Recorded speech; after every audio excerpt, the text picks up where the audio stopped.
Early pregnancy scan report చూద్దాం ఇప్పుడు. ఇది వచ్చేసి నా ఎర్లీ ప్రెగ్నెన్సీ స్కాన్ రిపోర్ట్ అనమాట. సో మనం రిపోర్ట్ చూసుకుంటే సింగిల్ లైవ్ ఇంట్రాయూట్రిన్ జెస్టేషన్ సాక్ నోటెడ్ అని ఉంది. సో అంటే సింగిల్ బేబీ అనమాట, ఒకటే బేబీ ఉంది నా సాక్లో.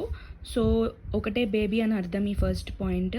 Foetal pole and yolk sac appears normal అంటే ఫీటస్ ఇంకా ఎగ్ సాక్ మన బేబీ ఎక్కడైతే ఉంటుందో ఆ సాక్ నార్మల్గా ఉంది అని చెప్పేసి. సిఆర్ఎల్ అని అంటే మన ఫీటస్ యొక్క